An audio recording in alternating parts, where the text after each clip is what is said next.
Hello everyone, model केम school की online classes में आप सभी का स्वागत है। आज हम 10वीं क्लास की ज्योग्राफी का तीसरा लेसन पढ़ेंगे जिसका नाम है जल संसाधन। जैसे कि आप लोग पहले पढ़ चुके हैं, संसाधन क्या होते हैं। मनुष्य की ज़रूरतों को पूरा करने वाली प्रत्येक वस्तु संसाधन कहलाती है। तो चलिए शुरू करते हैं। सबसे पहले हम जल के वितरण के बारे में पढ़ेंगे। पृथ्वी पर जो जल जो है वो ठोस, द्रव, गैस तीनों रूपों में पाया जाता है। कौन सा कितने रूप में पाया जाता है वो हम देखते हैं। पृथ्वी पर लगभग 96.6% से लेकर 97% तक जो जल है वो महासागरों के अंदर पाया जाता है, जो कि खारा जल है। और 2.4% जल जो है वो बर्फ़ के रूप में, हिम नदियों के रूप में पृथ्वी पर जमा हुआ, जैसे कि उत्तरी ध्रुव, दक्षिण ध्रुव, अंटार्कटिक महाद्वीप के अंदर आप लोगों ने देखा होगा, वहाँ पर ये जल जो है ठोस रूप में विद्यमान है। और 0.6% जल जो है वो पृथ्वी की सतह पर हमें उपलब्ध है, नदियों के अंदर और झीलों के अंदर। हालांकि पूर्ण रूप से अनुमान लगाना कि पृथ्वी पर कितना जल है वो संभव नहीं है, लेकिन अंदाजन पृथ्वी पर लगभग 32 करोड़ 60 लाख खरब गैलन पानी है।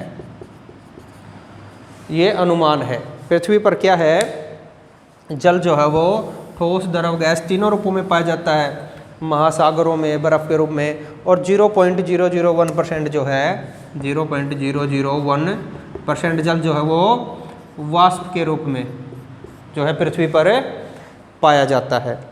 यदि बात करें भारत के अंदर क्या है, यदि जल की उपलब्धि के बारे में बात करें तो जो है प्रति व्यक्ति जल उपलब्ध होने की दृष्टि से भारत का विश्व में 133वां स्थान है। ठीक है। पृथ्वी पर जो वर्षा होती है उसका 4% वर्षा जो है वो भारत में होती है। हालांकि भारत में ऐसे स्थान भी हैं जहाँ पर विश्व में सबसे ज़्यादा वर्षा वाले स्थानों में से एक स्थान जो है भारत के अंदर भी है, लेकिन फिर भी जो है वर्षा 4% भारत में होती है। चलिए और देखते हैं कि भारत में जल का वितरण कहाँ कहाँ पर है। भारत एक विशाल देश, ये आप लोगों ने कई बार सुना होगा। क्षेत्रफल की दृष्टि से भारत जो है विश्व का 7वां बड़ा देश है। और विश्व जो पूरा देश है वहाँ पर जो जल की उपलब्धि है वो समान नहीं है। कहीं पर जल जो है वो अधिक पाया जाता है और कहीं पर कम पाया जाता है।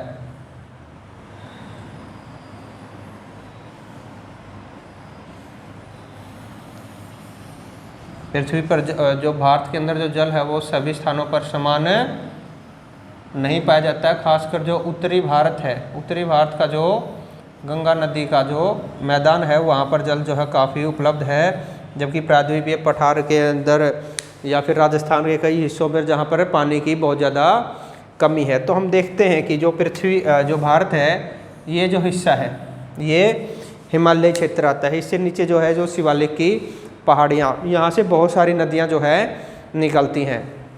भारत के अगर अंदर बात करें तो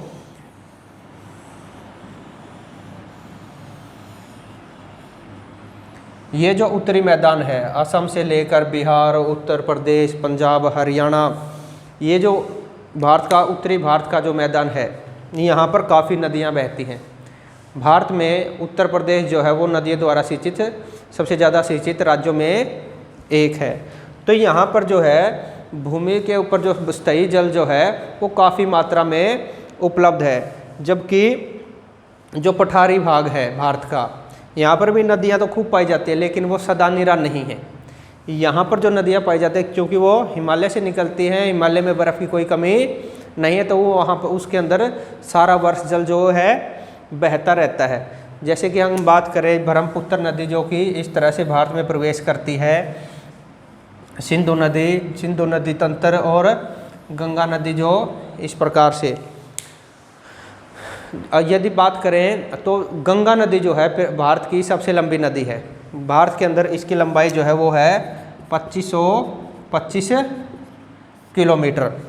हालांकि ब्रह्मपुत्र नदी के अंदर गंगा नदी से ज़्यादा जल पाया जाता है, परंतु वो अधिकतर चीन और बांग्लादेश के अंदर बहती है। भारत के केवल 2 ही राज्यों के अंदर वो बहती है, तो इसलिए हम उसके सारे जल का प्रयोग नहीं कर पाते। यदि जल प्रयोग करने की दृष्टि से देखा जाए तो गंगा व उसकी सहायक नदियाँ जो है, गंगा नदी तंत्र जो है उसका जल जो है वो हम सबसे ज़्यादा प्रयोग करते हैं। दूसरा क्या है, जो वर्षा का जो जल है, ये जो हिस्सा है पृथ्वी के जो पठारी हिस्सा है, वहाँ पर जो ज़मीन है वो है पथरीली चट्टानी ज़मीन होने के कारण जो वर्षा का जल जो होता है वो भूमि के अंदर नहीं जा पाता, जबकि यहाँ पर जो है भूमि का जल आसानी से अंदर चला जाता है। तो यही कारण है कि जो पठारी भारत है, भारत का जो दक्कन का पठार जो बोला जाता है, वहाँ पर सिंचाई का सबसे अच्छा साधन क्या है, तालाब हैं। वहाँ पर कुएँ नलकूप बहुत ही कम मात्रा में पाए जाते हैं। हालांकि यदि हम कुएँ खोद भी दें तो उनके अंदर पानी आ जाता है।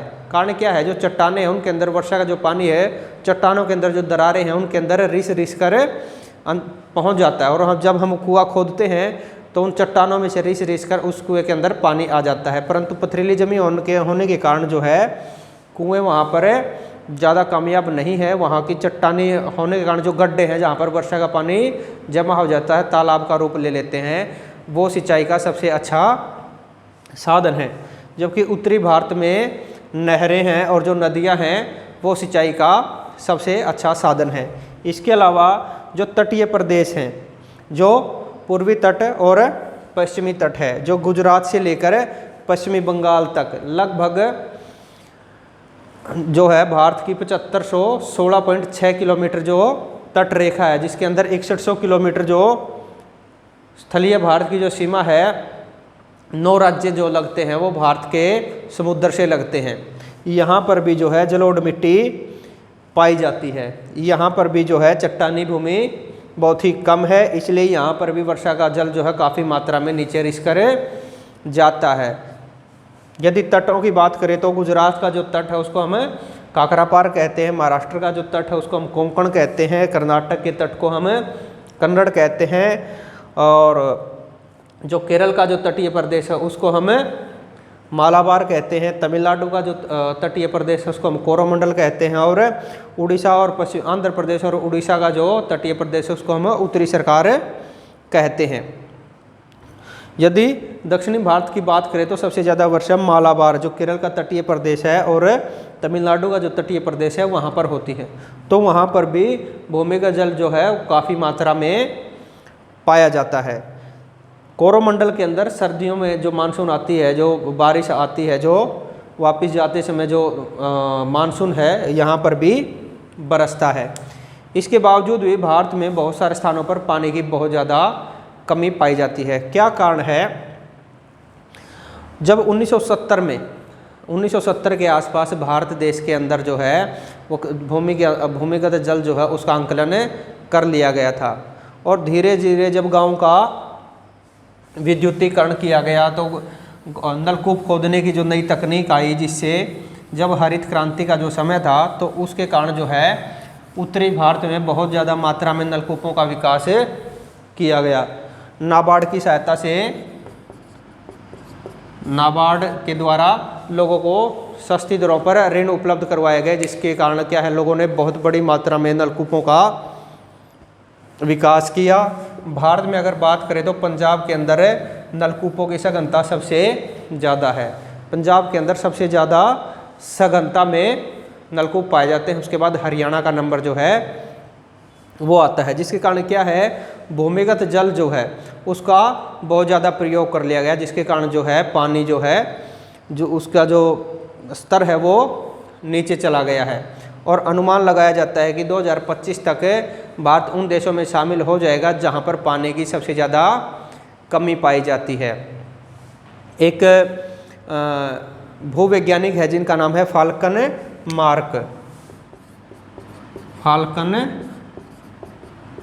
मार्क।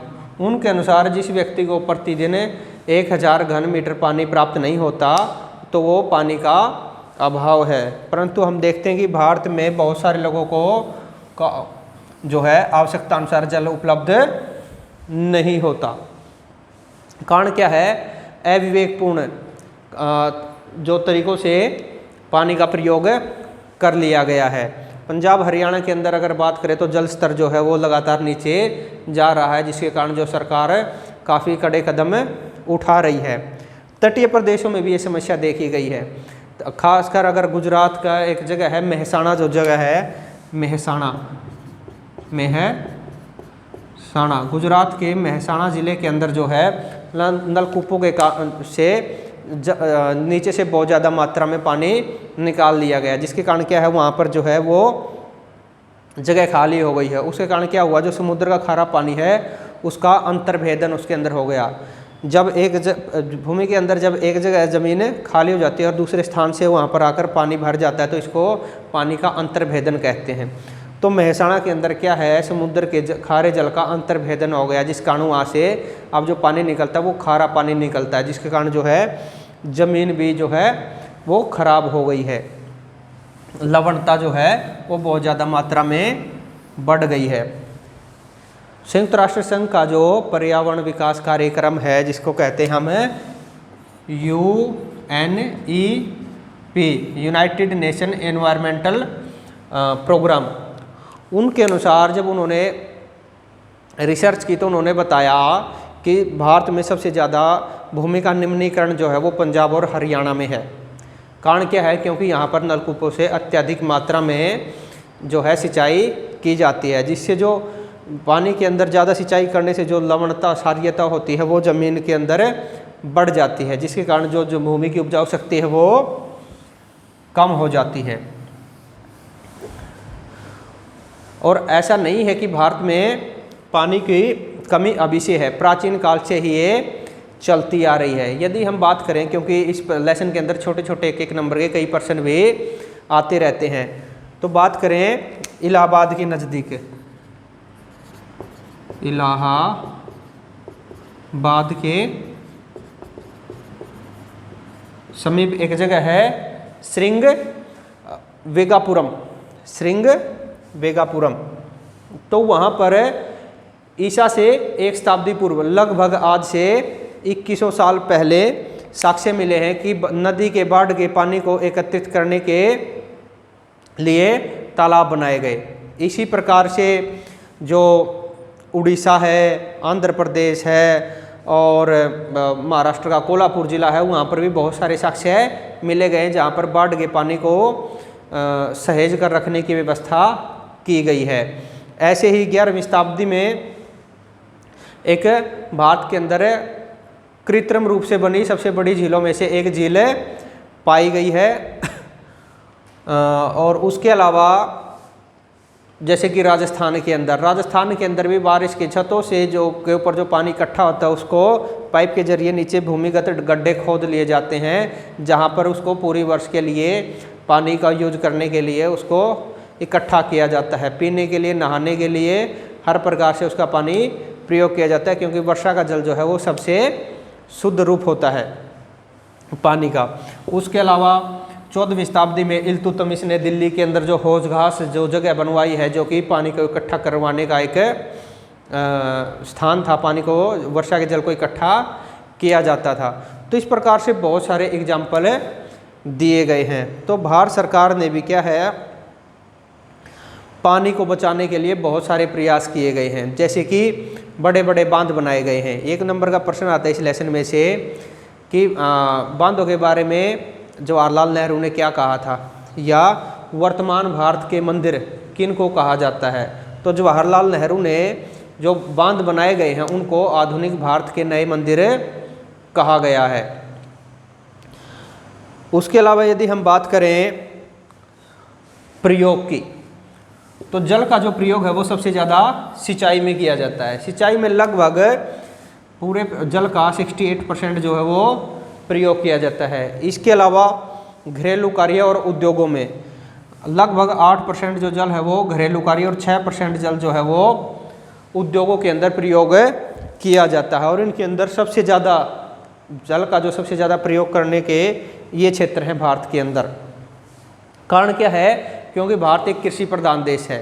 अधिकतर लोग खेती करते हैं और वर्षा की जो है वो मात्रा कम है, केवल कुछ ही महीनों के अंदर, खासकर मानसून के समय में ही बारिश होती है, जिस कारण बाकी समय खेतों में पानी की सिंचाई करने के लिए, खेतों की सिंचाई करने के लिए भूमिगत जल या फिर नदियों का सहारा लिया जाता है। तो जिस कारण बहुत सारी समस्याओं का सामना हमने करना पड़ रहा है। तो आपको एक ये प्रश्न आता है कि जल प्रदूषण के क्या कारण हैं। तो ये प्रश्न जो है आप नोटबुक में लिखेंगे और उसको व्हाट्सएप करेंगे कि पानी के प्रदूषण के क्या क्या कारण हैं। देखिए, प्रदूषण के अनेक कारण। एक तो जनसंख्या बहुत अधिक है, अविवेकपूर्ण से जल का प्रयोग किया जाता है। जो वर्षा का पानी है वो ऐसे ही बह जाता है, उसका सही प्रयोग हम लोग नहीं करते हैं। दूसरा कारण क्या है, जो नदियों के किनारे पर जो शहर बसे हैं उनका जो कूड़ा कचरा है और जो उद्योग लगे हैं उनका जो पानी है वो बिना ट्रीटमेंट सेंटरों के गुजारे हुए सीधा नदी के अंदर डाल दिया जाता है। जैसे कि अगर हम आजकल बात करें, जो कोरोना फैला हुआ है, जब अधिकतर उद्योग बंद हैं, तो गंगा नदी की सफाई पर जैसे जो हमारी सरकार हजारों करोड़ रुपए खर्च कर रही है, तो वो नदी अपने आप साफ हो गई है।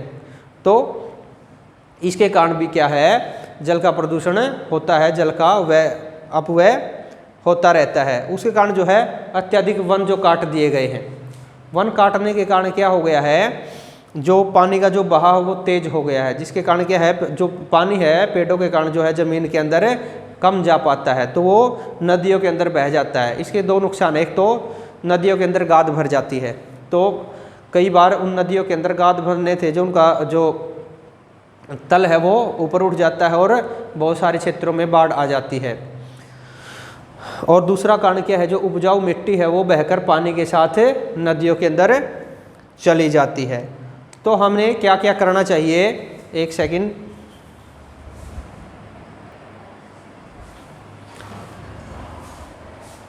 तो जो बांधों का निर्माण किया गया था, तो बांधों के कारण जो है बहुत ज़्यादा समस्याओं का सामना करना पड़ा। क्या है, बांध निर्माण के कारण जब जो है नदी के बहाव को एक दीवार बनाकर जब रोक दिया जाता है बांध बनाने के लिए, तो उसके पीछे जो बहुत बड़ा जो विस्तृत क्षेत्र है वो जलमग्न हो जाता है, जिसके कारण बहुत सारे वन्य जीव मारे जाते हैं, बहुत सारी वनस्पति का नुकसान होता है, बहुत सारे जो लोग हैं, जो लोकल प्रजाति हैं वहाँ की, उनको वहाँ से उनका विस्थापन करना पड़ता है। तो बहुत सारी समस्याओं का सामना करना पड़ता है। और एक क्या कारण है, जो ये ग्रेविटी डैम है, जो ये बांध बनाए जाते हैं भारत के अंदर, तो इनका वजन बहुत ज़्यादा हो जाता है। एक तो वहाँ पर पानी बहुत ज़्यादा मात्रा में एकत्रित हो जाता है, और एक जो हज़ारों टन कंक्रीट का प्रयोग जो करते हैं उसके भार के कारण जो पृथ्वी के अंदर जो चट्टानें होते हैं वो टूट जाते हैं, जिसके कारण जो है भूकंप का खतरा उन क्षेत्रों में बढ़ जाता है।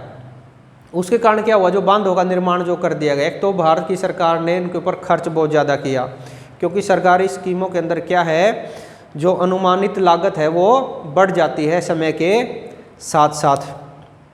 दूसरा कारण क्या है, जो बांधे बनाकर जो नहरें निकाली गई वो काफ़ी कम निकाली गई हैं। 200 हेक्टेयर में से केवल 20 हेक्टेयर ज़मीन को ही पानी उपलब्ध हुआ, जिससे क्या है लोगों के अंदर मनमुटाव हुआ और पूरी ज़मीन को जो है पानी मिला भी नहीं। तो इसलिए भारत की सरकार ने एक कार्यक्रम और चलाना पड़ा, जिसका नाम है CADP। इसके अंतर्गत क्या है, भूमि का समतलीकरण किया गया, नहरें निकाली गई, परंतु ये स्कीम भी है जो है वो काफ़ी महंगी पड़ी, क्योंकि इस स्कीम के अनुसार जो ज़मीन है प्रत्येक वर्ष में 1 हेक्टेयर भूमि को सिंचित करने के लिए लगभग उसके ऊपर 53 करोड़ रुपए 53 करोड़ रुपए जो हैं खर्च हुए। तो इस प्रकार जल का हमें बड़ी ही समझदारी से प्रयोग करना पड़ेगा, क्योंकि जल जो है हमारे लिए अत्यंत ही आवश्यक है। मनुष्य के शरीर का 70% जो है वो पानी होता है, जल के बिना हम अपना जीवन यापन नहीं कर सकते। परंतु फिर भी क्या है कि आप लोगों ने देखा कि पूरे भारत के अंदर जो है जल का वितरण एक समान नहीं है। जो उत्तरी भारत का मैदान है वहाँ पर भूमिगत जल जो है और स्थायी जल है वो काफ़ी मात्रा में पाया जाता है, जबकि पठारी भाग के अंदर इसकी मात्रा कम है। कई स्थानों पर जो है बारिश, जैसे कि राजस्थान, वहाँ पर बहुत ही कम होती है, और जहाँ पर जैसे कि मौसिन ग्राम, चिरापुंजी जो आप लोगों ने सुने होंगे, वहाँ पर बारिश बहुत ज़्यादा होती है। ऐसे ही दक्षिण भारत के अंदर मालाबार और कोरोमंडल के अंदर काफ़ी बारिश होती है। भारत की जनसंख्या बहुत अधिक है, इस कारण जो है पानी का हमें विवेकपूर्ण प्रयोग करना पड़ेगा। आगे जो है इस लेसन से रिलेटेड जो क्वेश्चन है वो आपको व्हाट्सएप के माध्यम से आपके पास भेज दिए जाएंगे। धन्यवाद।